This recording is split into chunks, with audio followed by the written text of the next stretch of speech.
mencionei na prece inicial, né, hoje é 31 de outubro, e é uma data especial para nós, porque no dia 1º de novembro a gente comemora mais um aniversário da inauguração da sede. 47 anos, né, Gilson?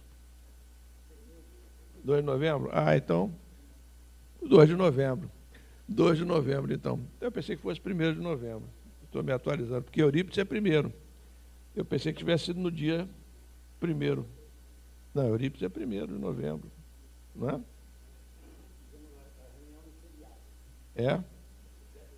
Dia 2. Então vamos nos atualizar. 47? Bom, pelo menos acertei o número de anos, né? É 47 anos de fundação, que foi 1º de maio, dia do trabalho e dia que Eurípides nasceu, não foi isso? Nascimento de Eurípides Barçanufo. 1º de maio de 1880, não é? E 2 de novembro, inauguramos a sedezinha aqui embaixo. Então, nós temos 2 datas comemorativas.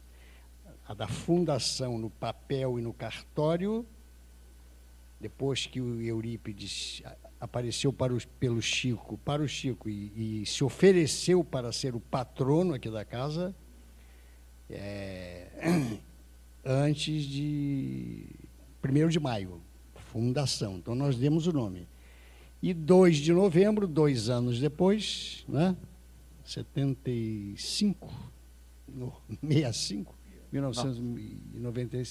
1965, nós inauguramos a sede aqui. Então, nós temos 2 atividades, somos privilegiados, comemoramos 2 datas, a de fundação e a de início de atividade. O Afrânio era um rapaz, quando começamos, naquela época, há 47 anos atrás. Nós todos, né?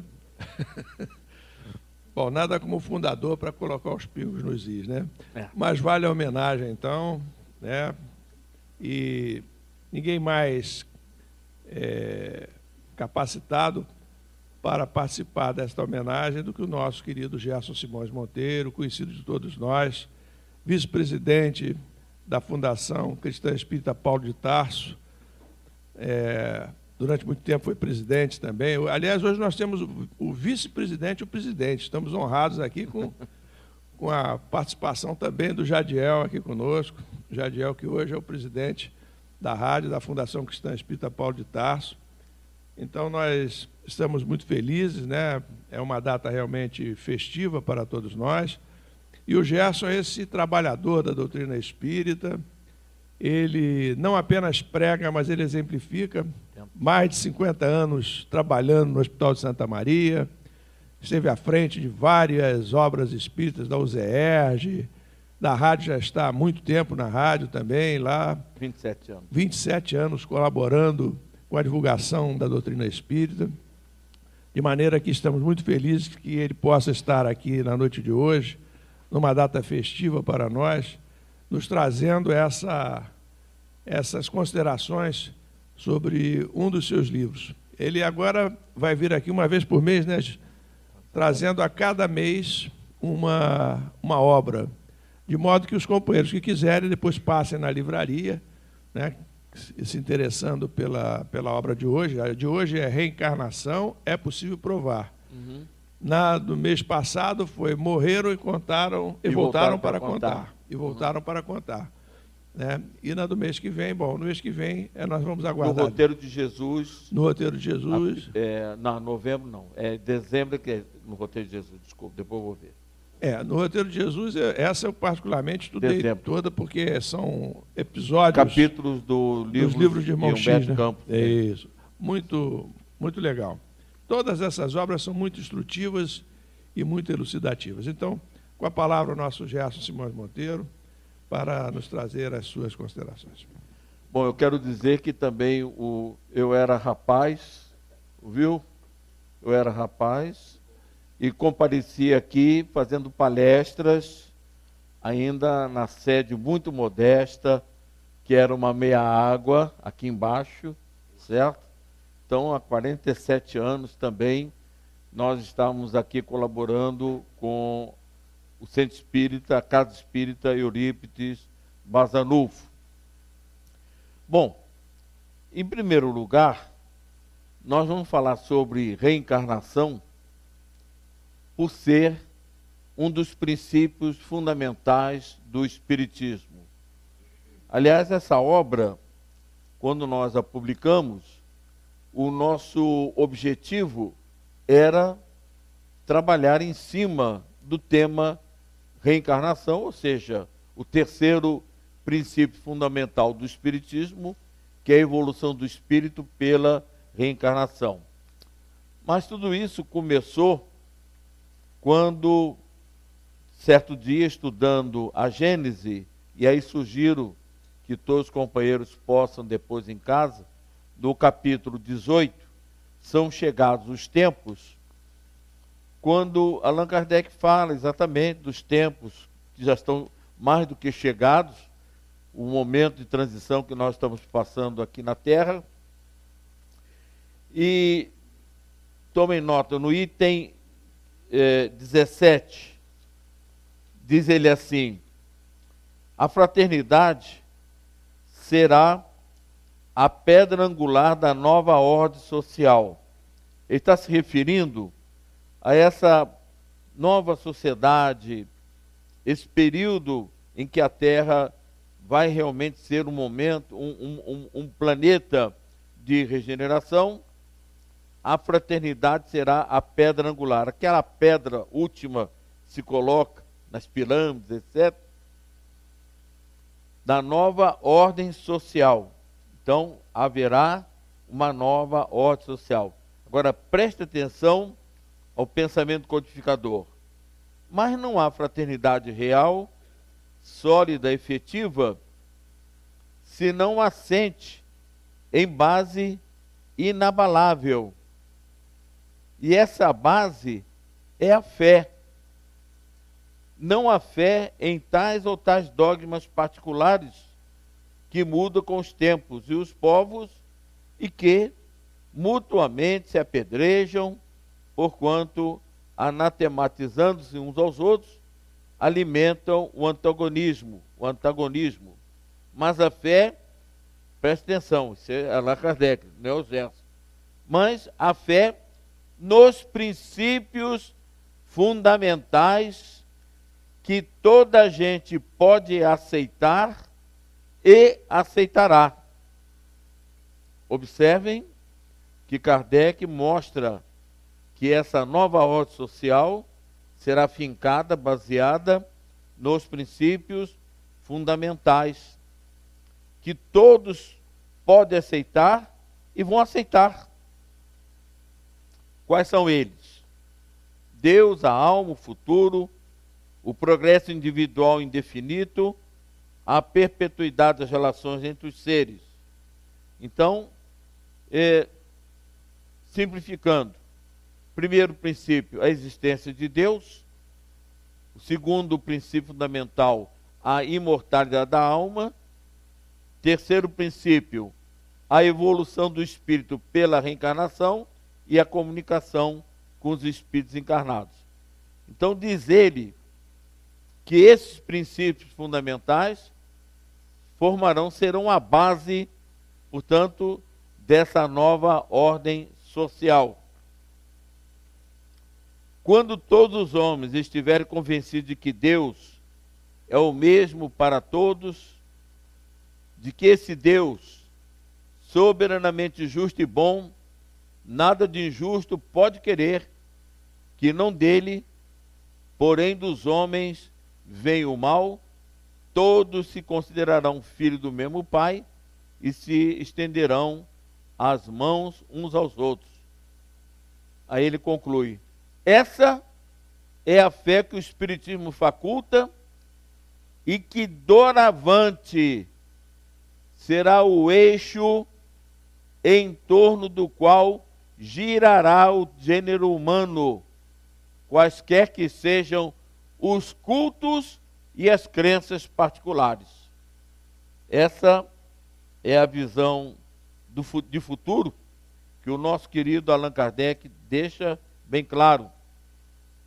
Ou seja, quando Leon Denis diz que o Espiritismo não será a religião do futuro, mas o futuro das religiões, aí eu fui me aprofundar e entendi que ele retirou do pensamento de Allan Kardec exatamente desse texto.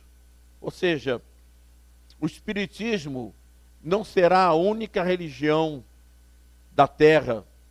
Isso, nem pensar, porque muito companheiro espírita pensa que o Espiritismo daqui a alguns anos não tem nada a ver com isso. O que Kardec chama atenção é que os princípios fundamentais. Então, quando Leon Denis diz que a religião, o Espiritismo será a religião do futuro, mas o futuro das religiões, é que as religiões vão aspirar, vão retirar desses princípios fundamentais a base também de seus cultos e de suas crenças. Amigos, isso é fundamental. Então, quando nós achamos por bem, porque morreram e voltaram para contar, eu procurei estudar a questão da imortalidade da alma, segundo o princípio fundamental. O terceiro, exatamente, a evolução do espírito pela reencarnação.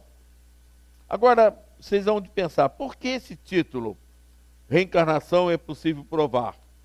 É porque os nossos irmãos cientistas, parapsicólogos, etc., eles chegam realmente a examinar o fato, a analisar, comprovam o fato, mas eles têm uma linguagem própria, que aliás o nosso querido Jadiel, no programa Respondendo aos Ouvintes, quem quiser fazer pergunta pode fazer, quartas-feiras, estou fazendo um merchandise aí do nosso programa, às quartas-feiras de 1 às 2 pela Rádio Rio de Janeiro, também pela internet, né? É de que, de fato, eles não têm aquela, vamos dizer assim, como nós espíritas, essa ideia básica, né? Está comprovado o fato, então sugere. Aí eu falei assim, bom, então eu vou escrever um livro que não é que sugere, o fato comprova a reencarnação. Amigos, eu tive um filho que desencarnou com câncer, com quase 2 anos de idade, com um tumor nas costas, saía muito sangue, 3 tumores, etc. Mais tarde, 17 anos, a minha filha teve um neto. Quando eu ia para a maternidade visitar minha filha e vê-lo pela primeira vez, um espírito me disse assim, esse espírito vai lhe trazer muitas alegrias. Mas em momento nenhum me passou a ideia de que ele poderia ser a volta do Felipe. Não, do Sérgio, desculpa. Felipe já era o neto do Sérgio. Bom, aos 4 anos e meio, 31 de dezembro, ele estava na sacada, juntamente com a minha outra filha, a Sônia. Um balão pega fogo. Ele disse assim, tia Sônia, eu estava num avião, porque um balão pegou fogo, eu estava no avião, o avião pegou fogo, e aí eu fiquei pequenininho. Com 4 anos e meio, ele estava falando que o corpo dele ficou reduzido. Uma criança não teria 4 anos e meio, né, Fran? Teria condições de entender essas questões. Porque primeiro ninguém tinha falado com ele. Aí fui lá para cima e voltei. Ele revelou 2 reencarnações. E aí apareceu um machucado nas costas.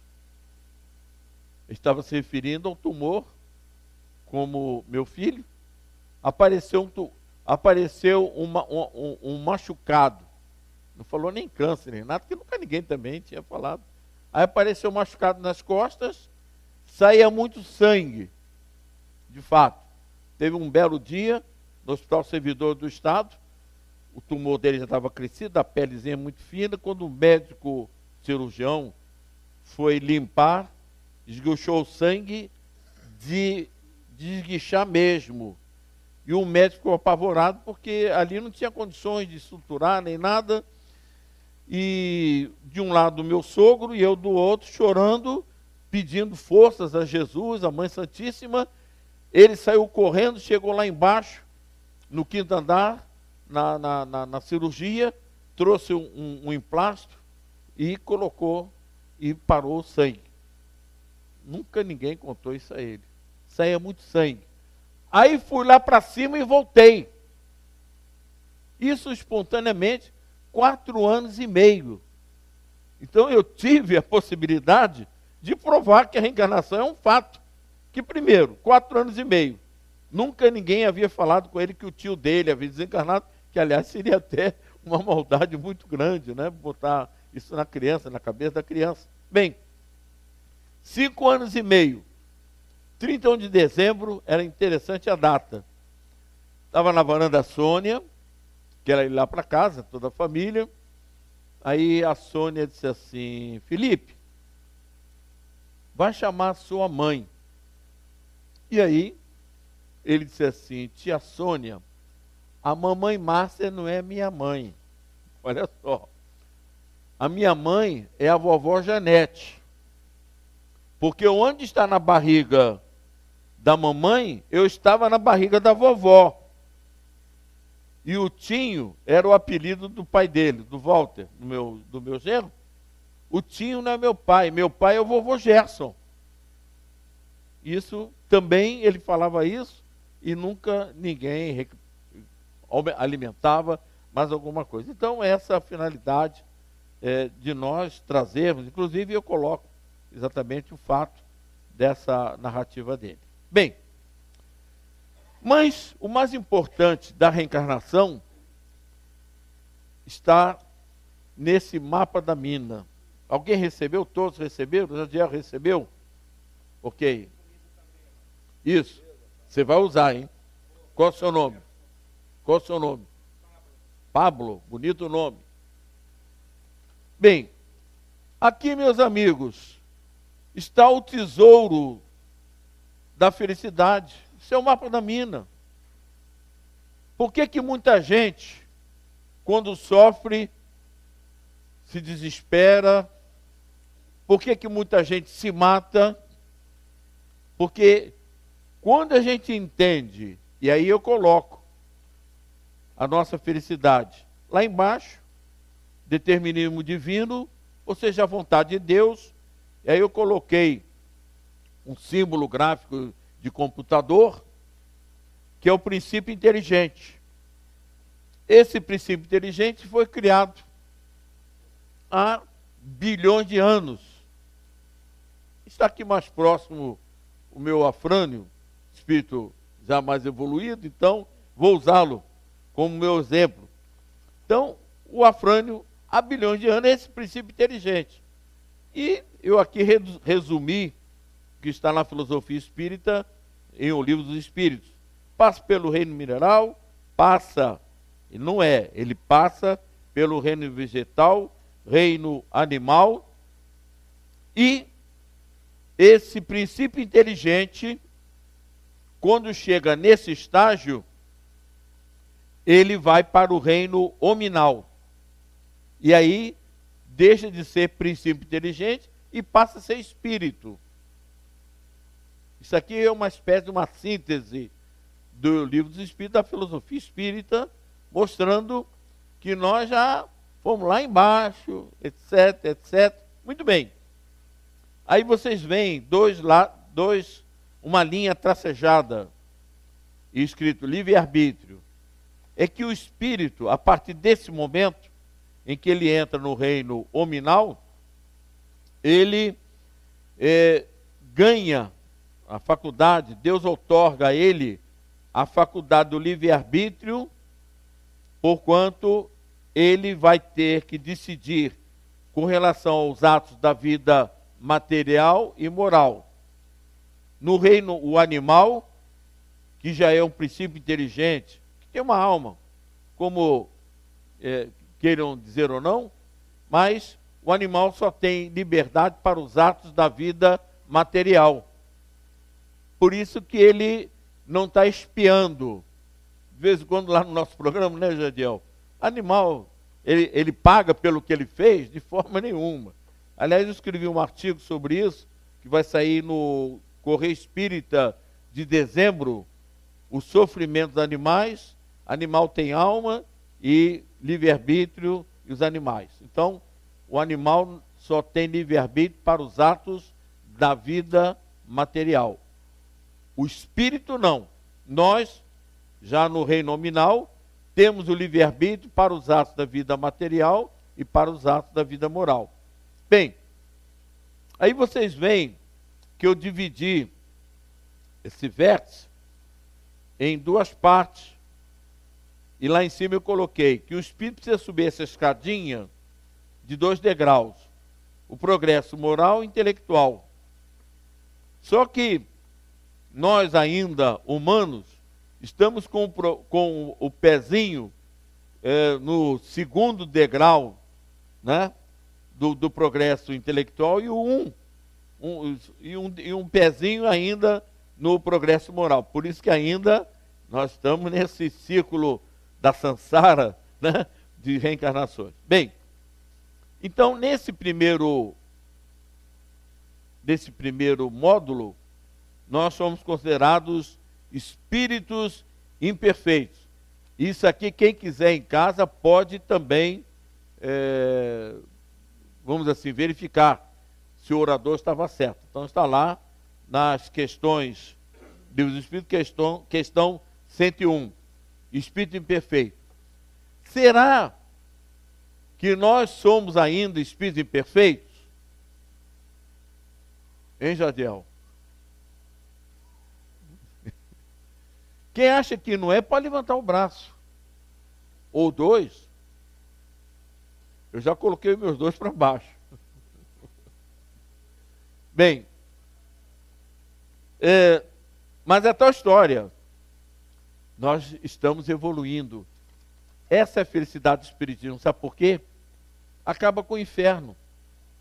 Nesse meu último livro que eu lancei, O que a Bíblia não fala sobre Jesus, uma das questões básicas é que eu mostrei que Jesus, em momento nenhum da vida dele, mandou ninguém para o inferno. Os maiores pecadores. Porque o maior pecador vai subir a escada como nós e um dia vai atingir a perfeição. Bem, aí vamos chegar à condição de bom espírito. Exemplo de bons espíritos que nós convivemos, que não tinha ciúme, que trabalhou, e que é a pergunta que você leu aí no Livro dos Espíritos, né? O sinal abnegação. Não, abnegação, que é uma característica, né, da alma superior, etc. Aí nós perguntamos, vocês teriam exemplo daqueles que conviveram conosco, ou que nós tivemos também, é claro, ciência através dos livros, etc. Chico Xavier, 1, 2. Madre Teresa, 3. Euri Bazanuvo, muito obrigado. Irmã Dulce. Bom, Bezerra de Menezes, Francisco de Assis. E, gente, hoje, Gandhi, hoje, 31 de outubro, Allan Kardec. Bom, ok, devia ter falado. Bem, e aí, nós vamos chegar à condição, depois de bom espírito, a condição de espírito puro e perfeito. Exemplo de espírito puro e perfeito. E acabou, não tem mais. É o concurso, né? É o concurso. Jesus. Muito bem. E, evidente, que essa linha tracejada do livre-arbítrio, isso é de propósito, ela, à medida que o espírito evolui, que ele progride intelectualmente e moralmente, essa linha do livre-arbítrio vai se ampliando cada vez mais. Nos primórdios da vida é igual a criança, fica no berço.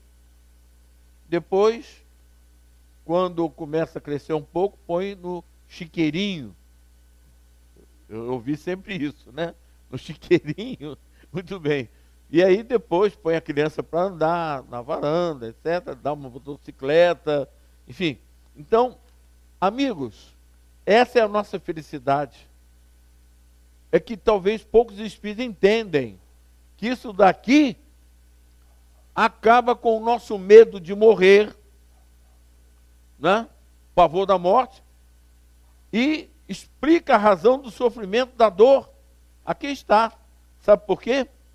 Observem que ainda no primeiro estágio, como espírito imperfeito, eu coloquei uma linha tracejada,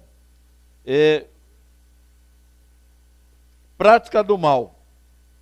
Quando você pratica o mal, você sai fora desse caminho, dessa escada da evolução. Só que o caminho da prática do mal, ele tem, conforme a fase do espírito, ele tem um, aqui para, stop, retorno. É igual rua sem saída. Vocês já entraram em rua sem saída? A gente entra de carro, de repente, rua sem saída, igual o mal. O espírito vai, como que jogando taxinhas no caminho do próximo. Só que tem uma placa retorno, e aí ele é obrigado a retornar pelo mesmo caminho das taxinhas. E aí o que vai acontecer, Jatobá?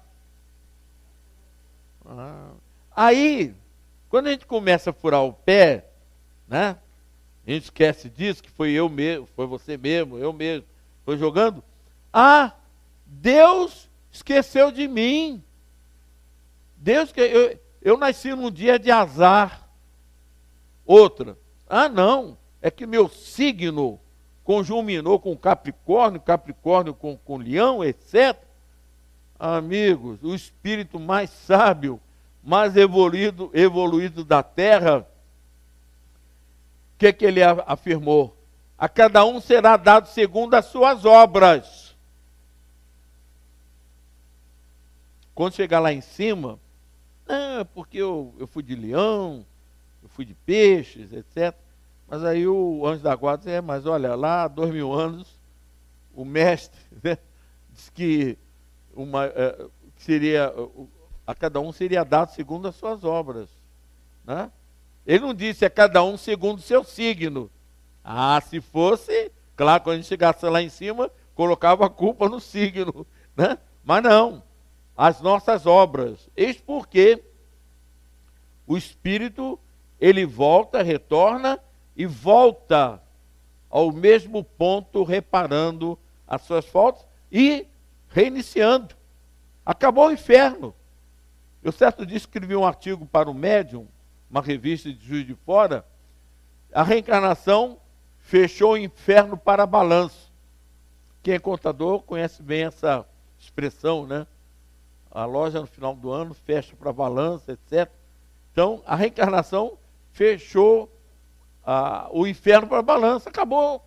O indivíduo vai lá e volta. Bom, então aqui está a filosofia espírita, que é racional, é lógica. Sem isso aqui fica difícil entender. Até que horas eu posso falar? Bem? Então tá. Fica difícil entender o sofrimento, expiações coletivas, que daqui a pouquinho nós vamos entrar nisso. Crianças superdotadas, e vai por aí. Esse texto sobre a evolução do espírito é o último capítulo do nosso livro, e que também está aí a cópia desse gráfico da evolução do espírito. Então, a doutrina espírita, filosoficamente, explica e mostra que, de fato, é racional e lógica. Ainda outro dia, o nosso Jadiel no programa Respondendo aos Ouvintes, lembrou um pensamento do doutor Hernani Guimarães de Andrade. Pode, por favor, repetir? Exato.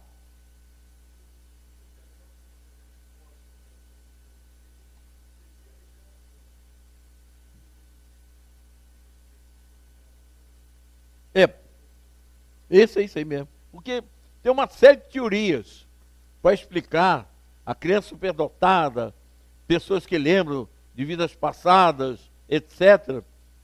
E aí, exatamente, ele diz, olha, estudando tudo isso, a reencarnação é a melhor resposta, porque ela responde a tudo. Se não me engano, 8 quesitos que ele coloca, hein? 8 pesquisas. Então, 8 itens são 8 pesquisas. Obrigado. É bom que a gente traz o assessor, aí facilita.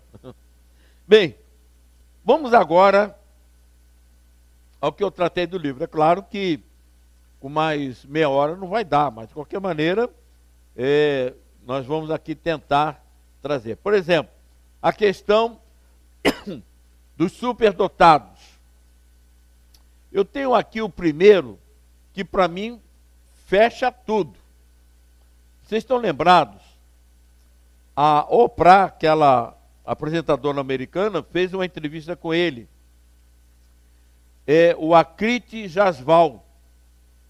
Esse menino indiano começou a falar aos 10 meses. Nossa irmã Ana Lúcia, os seus filhos começaram a falar com que ano? Com quantos anos? Hein? 10 meses? Hein? Mais 10 meses? Falar? Eu acho que não, um pouquinho mais, né? Muito bem. Outro, aos 2 anos de idade começou a escrever e a ler, apenas olhando as páginas dos livros. Aos 5, começou a ler livros de poesia e peças de Shakespeare, coisa que eu nunca me aventurei. To be or not to be, não é comigo. Depois disso, desenvolveu uma paixão precoce por livros de medicina, anatomia e cirurgia. Akrit solicitou e obteve uma autorização especial para acompanhar e assistir cirurgias feitas no hospital de Himachal Pradesh, na Índia.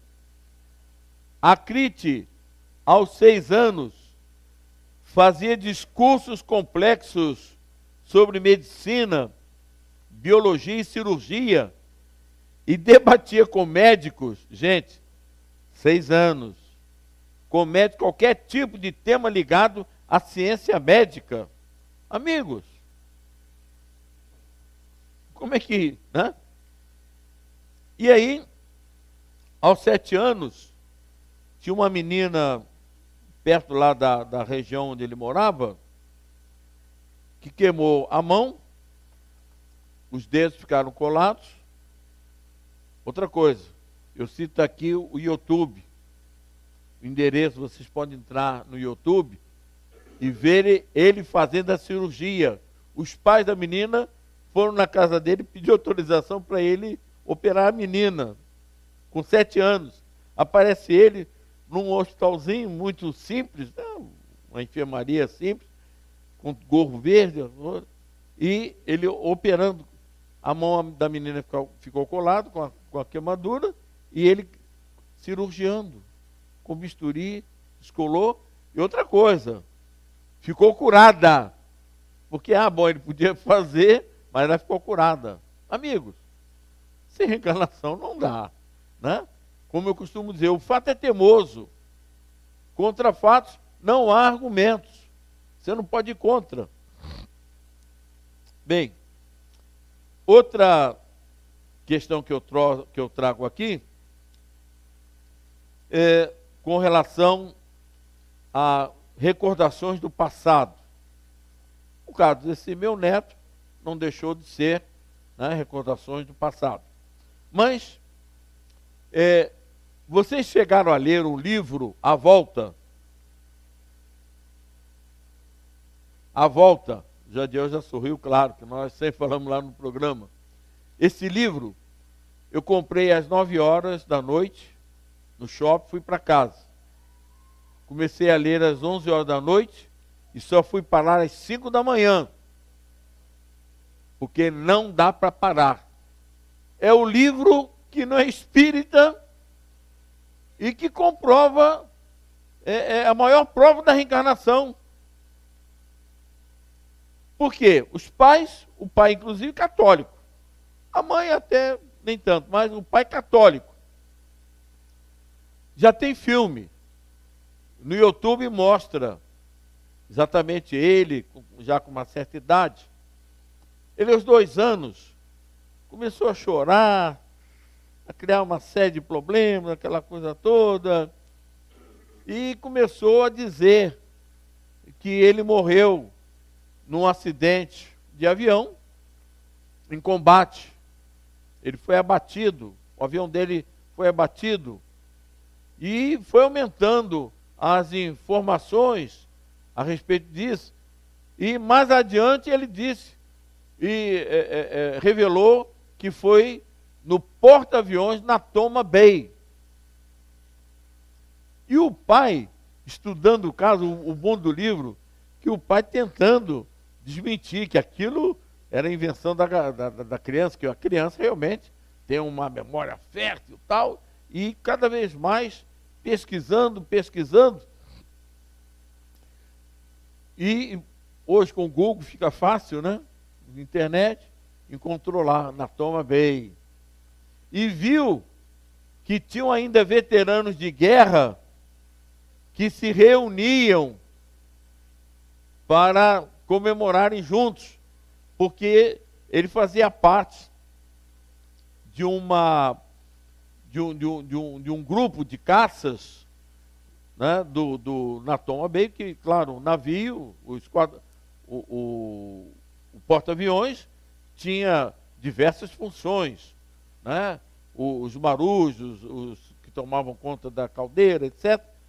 Mas eles eram pilotos de um grupo de caças que tinha base no porta-aviões na Toma Bay. Ele conseguiu entrar em contato com os veteranos.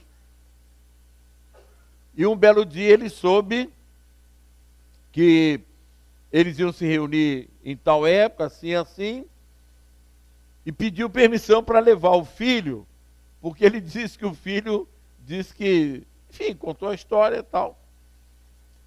Um deles, veterano, quando chegou, que nunca tinha estado com os outros colegas para aquela reunião, soube do fato, quando chega perto dele, quem sou eu? E o menino deu o nome do veterano de guerra, meu colega. Aí o pai percebeu que ele estava assim meio triste. Meu filho, por que você está assim triste? Ah, papai, é porque eles estão muito velhos. Claro, estão muito velhos. Sim, 80 anos, 90 anos, né? E ele um menino, tudo dele era avião. Enfim, olha, esse livro, para nós que gostamos da pesquisa, né, principalmente quem vai escrever é obrigado a pesquisar, a citar as fontes. Vocês podem observar que a obra toda eu cito as fontes, não é o achismo. Eu achei esse fato, né? Tá aqui estão as fontes. Então esse livro, A Volta, é o livro que não é espírita, escrito por um pai que é católico. Agora, sabe o que realmente me chamou a atenção? Porque o menino foi sempre revelando, e o pai sempre tentando desacreditar o filho. Pois é, porque antes de nascer, eu escolhi vocês como meus pais. Olha só, a prova de que o espírito antes de reencarnar já existe. Está aí o problema do aborto.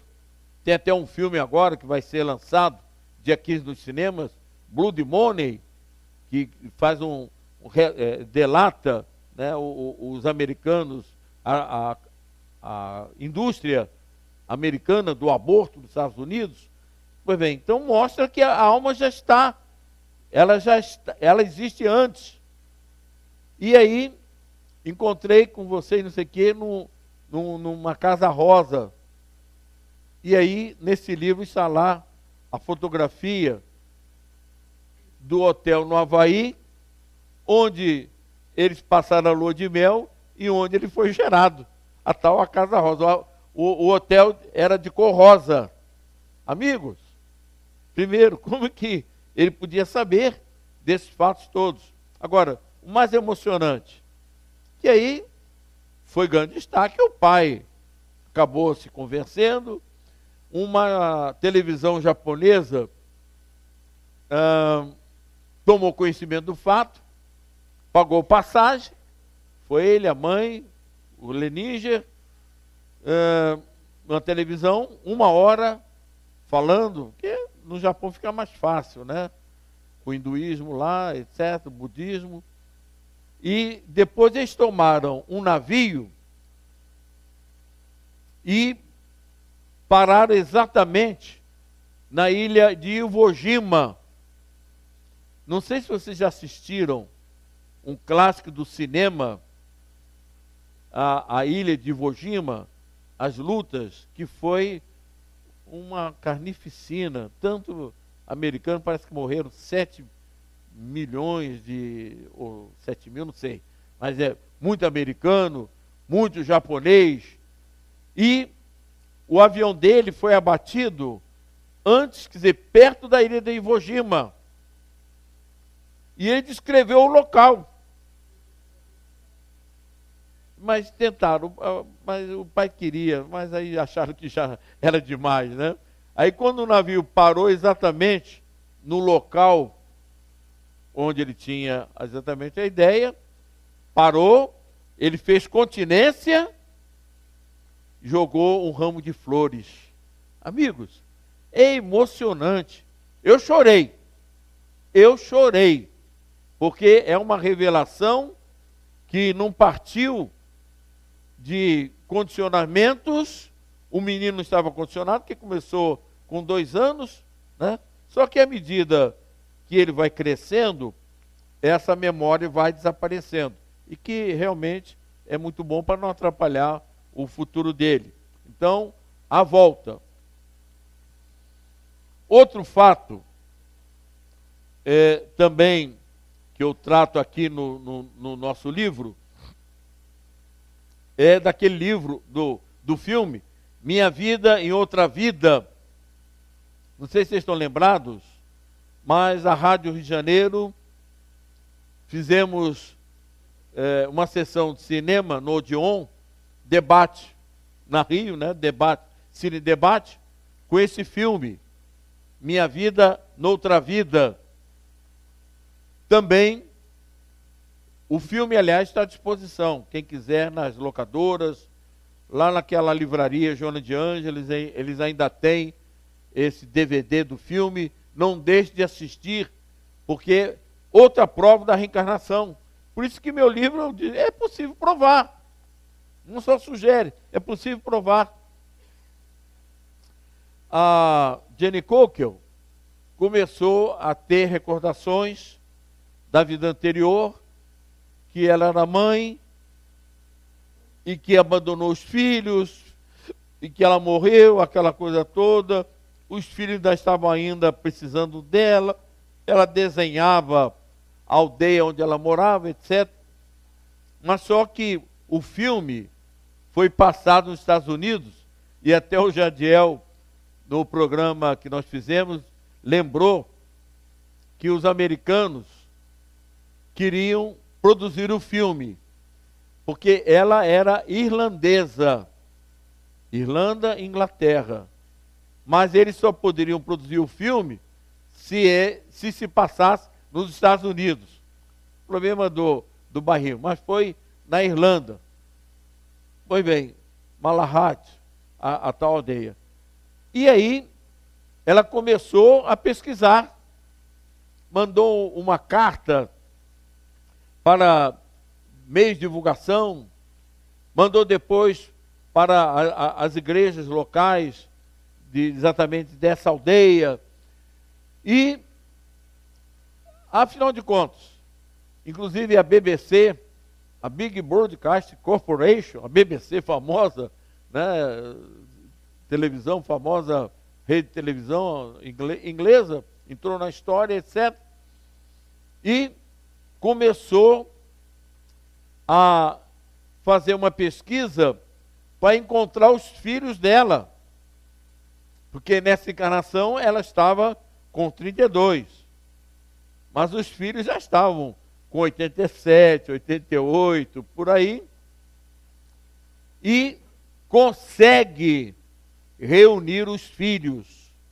Eu não sei se aqui eu coloquei a foto dela com os filhos mais velhos, mas acho que no jornal Correio Espírita eu coloquei isso.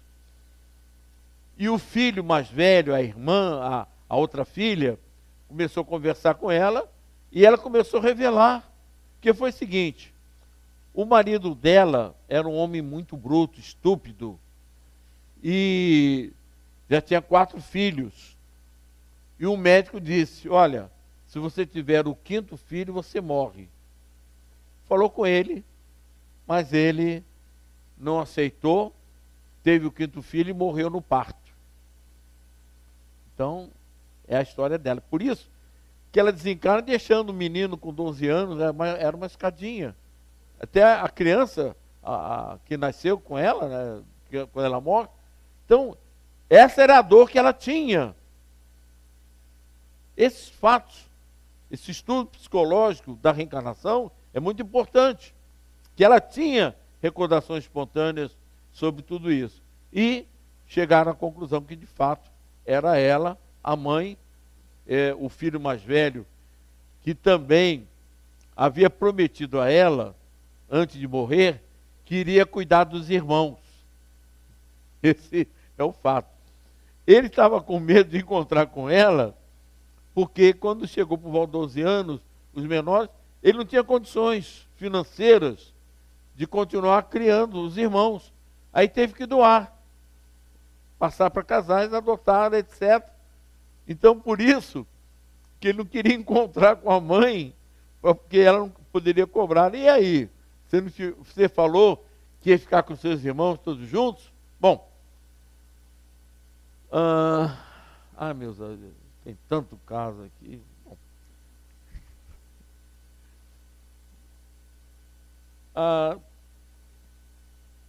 Expiações coletivas.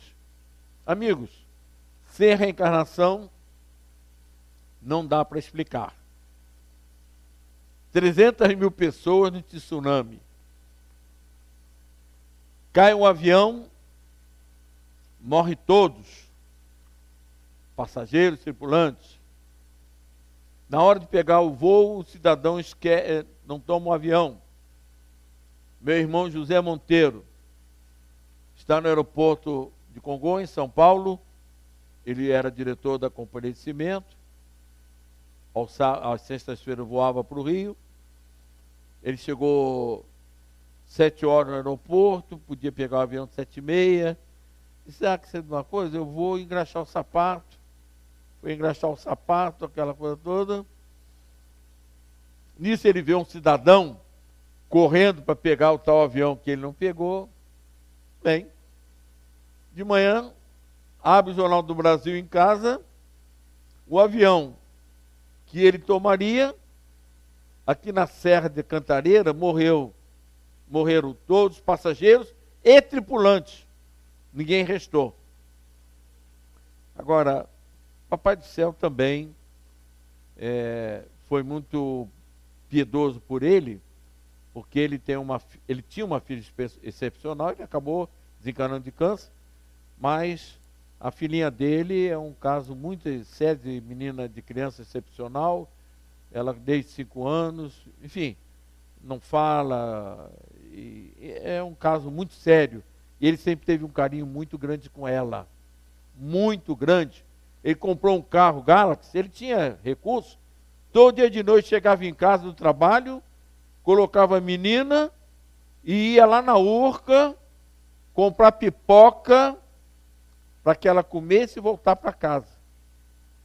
Então, Papai do Céu premiou, né? Não estava na hora dele desencarnar.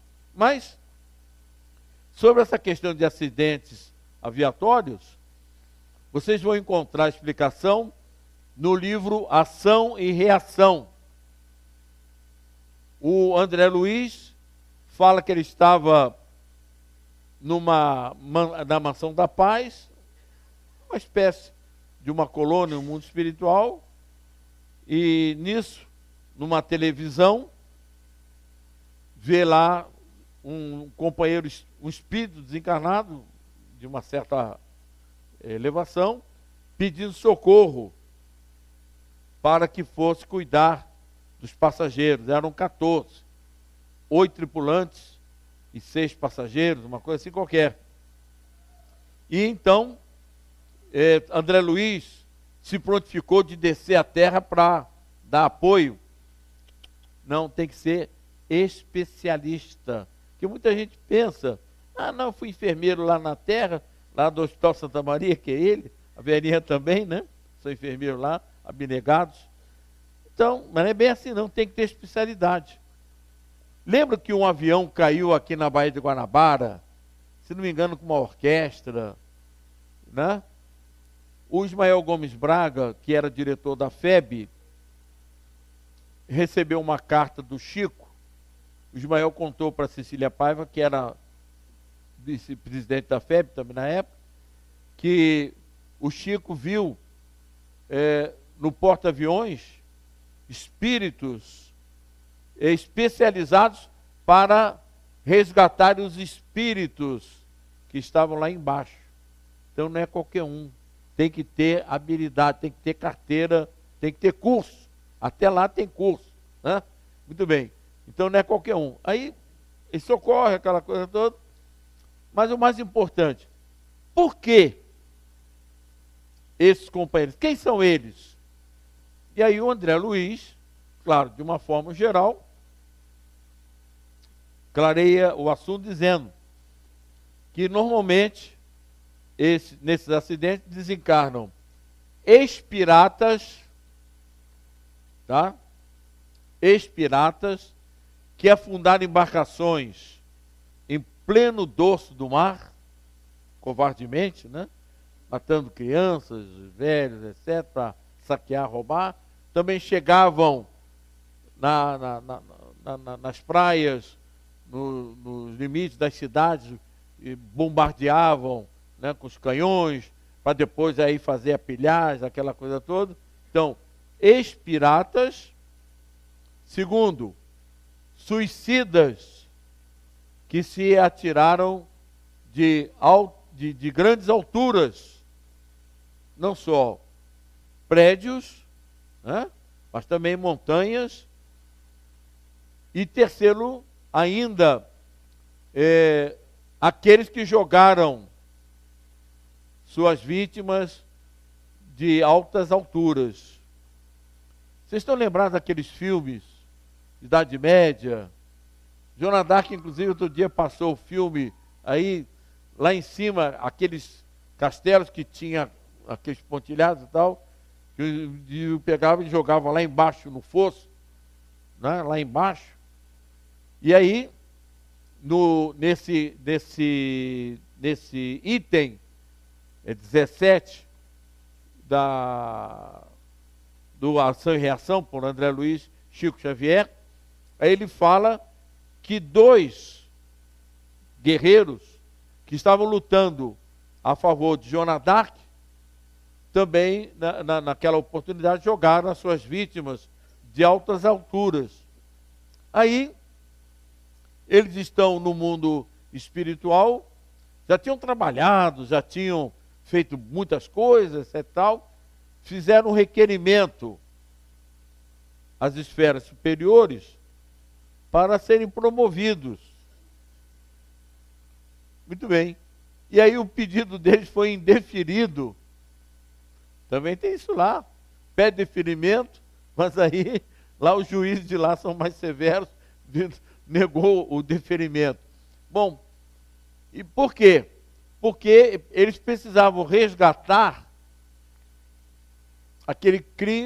os crimes que eles cometeram lá na Idade Média, né, junto com os exércitos de Joana d'Arc. Agora, vocês sabem por quê que Joana d'Arc é a última reencarnação de Judas? Aí é que eu fui entender por que Joana d'Arc, um espírito, já tinha uma certa condição, a última reencarnação de Judas na Terra, veio chefiar os franceses. Encontrei no livro Chico Responde, do Adelino Francisco, é o seguinte: estavam preparando já as reencarnações de espíritos que formariam o chamado grupo dos iluministas, Voltaire, Descartes, Jean-Jacques Rousseau.